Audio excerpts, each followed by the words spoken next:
الحمدللہ رب العالمین والصلاة والسلام علی رسولہ الکریم اما بعد فاعوذ باللہ من الشیطان الرجیم بسم اللہ الرحمن الرحیم۔ السلام علیکم دوستو، آج کی اس ویڈیو میں سرکار دو عالم صلی اللہ تعالی علیہ وسلم کا اپنی امت سے محبت کے بارے میں جانیں گے۔ اس سے پہلے ایک مرتبہ سرکار دو عالم صلی اللہ تعالی علیہ وسلم پر درود و سلام کا نذرانہ پیش کریں، کیونکہ سرکار دو عالم صلی اللہ تعالی علیہ وسلم ارشاد فرماتے ہیں جسے یہ پسند ہو کہ اللہ تعالیٰ کی بارگاہ میں پیش ہوتے وقت اللہ پاک اس سے راضی ہو تو اسے چاہیے کہ مجھ پر کثرت سے درود شریف پڑھے۔ تو آئیے سب سے پہلے سرکار دو عالم صلی اللہ تعالیٰ علیہ وسلم پر ایک بار درود شریف پڑھتے ہیں۔ اللہم صلی علی سیدنا شفیعنا حبیبنا مولانا محمد بارک وسلم، صلاۃ و سلام علیک یا رسول اللہ، صلاۃ و سلام علیک یا حبیب اللہ صلی اللہ تعالیٰ علیہ وسلم۔ اللہ پاک کا کروڑہا کروڑ احسان ہے کہ اس نے ہمیں اپنے پیارے حبیب صلی اللہ تعالیٰ علیہ وسلم کی امت میں پیدا فرما کر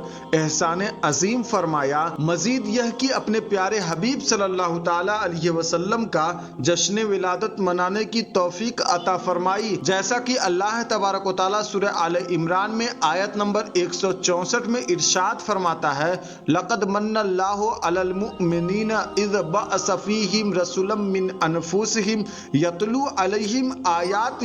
ویزکیہم ویعلموہم الکتاب والحکمہ وان کانوا من قبل لفی ضلال مبین۔ ترجمہ کنز الایمان ہے، بے شک اللہ کا بڑا احسان ہوا مسلمانوں پر کہ ان میں انہی میں سے ایک رسول بھیجا جو ان پر اس کی آیتیں پڑھتا ہے اور انہیں پاک کرتا ہے اور انہیں کتاب و حکمت سکھاتا ہے، اور وہ ضرور اس سے پہلے کھلی گمراہی میں تھے۔ اس آیت کریمہ کے تحت صراط الجنان فی تفسیر القرآن میں ہے کہ مراد یہ ہے کہ اللہ پاک نے عظیم احسان فرمایا کہ انہیں اپنا سب سے عظیم رسول عطا فرمایا۔ کیسا عظیم رسول عطا فرمایا کہ اپنی ولادت مبارکہ سے لے کر وفات شریف تک اور اس کے بعد کے تمام زمانے میں اپنی امت پر مسلسل رحمت و شفقت کے دریا بہا رہے ہیں۔ پیدائش کے وقت ہی آپ صلی اللہ تعالی علیہ وسلم نے ہم امتیوں کو یاد فرمایا، شب معراج میں بھی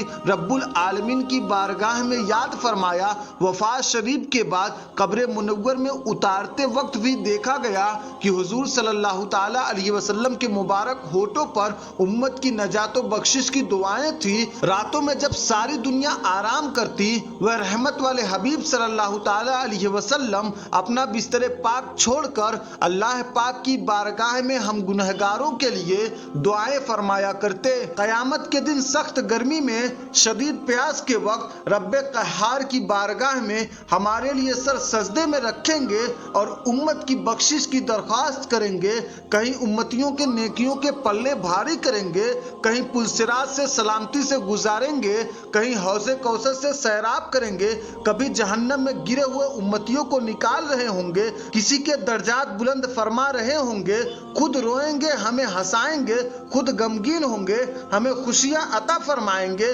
اپنے نورانی آنسوؤں سے امت کے گناہ دھوئیں گے۔ اس نبی صلی اللہ تعالی علیہ وسلم نے دنیا میں ہمیں قرآن دیا، ایمان دیا، خدا کا عرفان یعنی خدا کی پہچان دیا، اور ہزاروں وہ چیزیں جن کے ہم قابل نہ تھے اپنے سائے رحمت کے صدقے ہمیں عطا فرمایا۔ اسی لیے تو اعلیٰ حضرت رحمت اللہ تعالی علیہ فرماتے ہیں، ہم غریبوں کے آقا پہ بے حد درود، ہم فقیروں کے ثروت پہ لاکھوں سلام۔ امام ابو داؤد نے ایک حدیث پاک نقل کی ہے کہ رسول پاک صلی اللہ تعالی علیہ وسلم اپنی امت سے کیسی محبت فرماتے تھے، سنیے اور ایمان تازہ کیجئے۔ فرمان مصطفیٰ صلی اللہ تعالی علیہ وسلم ہے کہ میری یہ امت رحمت والی ہے۔ اس حدیث کی شرح کرتے ہوئے مفتی احمد یار خان نعیمی رحمت اللہ تعالی علیہ فرماتے ہیں، یعنی دوسرے نبیوں کی امت کے مقابل میری امت پر اللہ تبارک و تعالیٰ کی رحمت زیادہ ہے، اس کی نیکیاں کم، ثواب زیادہ ہیں، گناہوں کی معافی کے ذریعے یعنی اسباب بہت دیے ہیں، بچانے کے بہانے بہت زیادہ ہیں۔ یہ صدقہ ہے رحمت دو عالم صلی اللہ تعالیٰ علیہ وسلم کا۔ اسی لیے تو اعلیٰ حضرت رحمت اللہ تعالیٰ علیہ فرماتے ہیں، آپ ہم سے بڑھ کر ہم پر مہرباں، ہم کریں جرم آپ رحمت کیجئے۔ ایک اور حدیث پاک میں ہے کہ سرکار دو عالم صلی اللہ تعالیٰ علیہ وسلم نے ظاہری و وفات کے وقت حضرت سیدنا جبریل امین علیہ السلام سے فرمایا میرے بعد میری امت کے لیے کون ہوگا؟ تو اللہ پاک نے حضرت سیدنا جبریل امین علیہ السلام کی طرف وہی فرمائی کہ میرے محبوب صلی اللہ تعالیٰ علیہ وسلم کو خوشخبری سنا دیں کہ میں اسے اس کی امت کے سلسلے میں رسوا نہیں کروں گا، اور اسے یہ بشارت بھی دے دیں کہ جب لوگوں کو قبروں سے باہر نکالا جائے گا تو سب سے پہلے میرا حبیب صلی اللہ تعالیٰ علیہ وسلم باہر تشریف لائے گا۔ جب لوگ جمع ہوں گے تو میرا محبوب صلی اللہ تعالیٰ علیہ وسلم ہی ان کا سردار ہوگا، اور جب تک اس کی امت جنت میں داخل نہ ہو جائے گی تمام امتوں پر جنت حرام رہے گی۔ یہ سن کر امت کے غمخوار مدینے کے تاجدار صلی اللہ تعالیٰ علیہ وسلم نے فرمایا اب میری آنکھیں ٹھنڈی ہوئی اور میرا دل خوش ہوا۔ اسی کی ترجمانی کرتے ہوئے خلیفہ اعلی حضرت مولانا جمیل الرحمن قادری رضوی رحمۃ اللہ تعالیٰ علیہ ہم غریبوں کو جھجھیڑتے ہوئے فرماتے ہیں کہو ہر روز کتنی بار تم یاد اس کی کرتے ہو، خیال امت آسی جسے آٹھوں پہر آیا، یعنی سرکار دو عالم صلی اللہ تعالیٰ علیہ وسلم تو تمہیں ہر وقت یاد کرتے ہیں، یہ بتاؤ کہ تم دن میں کتنی بار یاد کرتے ہو۔ اور اعلی حضرت رحمۃ اللہ تعالیٰ علیہ فرماتے ہیں کہ جو نہ بھولا ہم غریبوں کو رضا، یاد اس کی اپنی عادت کیجئے۔ اور حضرت شیخ عبدالعزیز دباغ رحمۃ اللہ تعالیٰ علیہ بیان فرماتے ہیں کہ سب سے اعلیٰ درجے کی جنت یعنی جنت الفردوس میں رہنے والوں کی اکثریت محمد رسول اللہ صلی اللہ تعالیٰ علیہ وسلم کی امت کی ہوگی، چند مخصوص لوگوں کے سوا